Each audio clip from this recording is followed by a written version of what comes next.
So, there are many of us who are holding secrets after coming out of something called the movement, otherwise known as the New Apostolic Reformation. I'm talking Bethel, Todd White, Iris Ministries, and the like. Let's talk about why so many of us hold these stories and why some might never come out. Some people are still waiting to see the actions of places like Bethel or their respective ministries to see if at some point they choose to do the right thing or make some kind of reparations before deciding to go public with their stories. Others have already shared their stories with trusted sources, people who may have a larger platform or sufficient protections legally, reputationally, or otherwise. Tragically, some have been silenced by NDAs and they may be pursuing a legal process to see what their options are. Some stories are related to other ministries that have not yet had their hour of exposure. For some of us, it is simply just not our story to tell. Survivors may not feel ready to come forward with their story publicly for one reason or another, and they may decide not to come forward altogether. I'd like to clarify that I think that there are valid reasons why some people decide not to come forward altogether. These reasons may be related to their safety, well-being, the timing of things, personal and financial risk of legal proceedings, and otherwise. Some have been sharing their stories about Bethel and other ministries for quite some time. Elijah Stevens, Jubilee Dawn, and Jedediah Hartley come to mind. And of course, there are others. Many of us, though, are simply holding stories of the friends we made along the way. We may be holding stories from the people we met in the movement or from people on the other side, perhaps even just people who felt safe enough to share their experiences in DMs or in comment sections. Many of us have one or more friends who are holding painful secrets for their other friends who have been harmed in various branches of this NAR movement.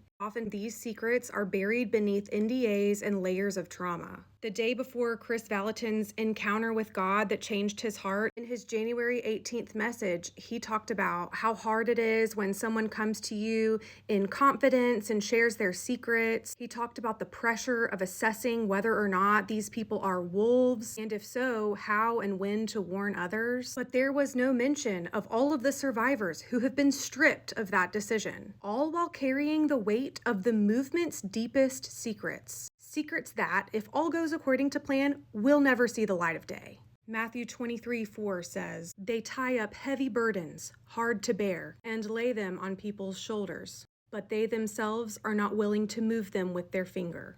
In my opinion, the gig is up. It's never been more clear to me that the movement depends on secrecy to survive. Leaders have said and demonstrated time and time again that any exposure within this movement represents a direct threat to the movement as a whole. No genuine move of God needs secrecy or image management in order to survive. And it's one horrible thing to protect the movement at the expense of prioritizing, warning, and protecting the flock, but it's a whole other level of evil to then implement policies that muzzle the sheep so that they can't even raise the alarm about the wolves in their midst. Is it too much of a liability for this movement to allow certain survivors to openly express their stories and their experiences? Perhaps for these leaders, the secrecy, the minimizing, the covering up of predatory behavior for the sake of protecting the movement to the detriment of the flock has been so normalized and so justified that they think it should be no big deal for those of us who have already sacrificed many precious years of our lives for the sake of this movement to simply continue to sacrifice our consciences in order to maintain its image. Earlier this week, I was talking with my husband and some friends we met in this movement, and it was just common knowledge that many of us are, to this day, bound to keeping disturbing secrets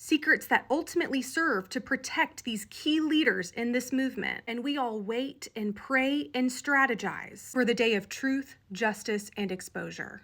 Many of us have had a few years to closely watch the responses of Bethel and their affiliated ministries and their response to things like Mike Bickle, Todd Bentley, Michael Brown, Todd White, Sean Freud, Sean Bowles, Morningstar, Chris Reed, Bob Hartley, the list goes on. Seeing all of this and knowing what some of us know, and knowing that we still don't even have a full picture of the scale of depravity, that weighs on me. That weighs on a lot of us. Some days I feel like I'm holding so much information that I feel like I wish I could pop. And I know I'm not alone in that sentiment. And every day, leaders of the NAR get to continue in their grift, in their fraud, in their secrecy and depravity. And they are banking on the hopes that none of their little secret keepers will pop. But hear me now, when people start to crack, when information starts to come out, just remember, these people are not gossips. They have been secret keepers against their will for far too long, and the time of exposure is coming.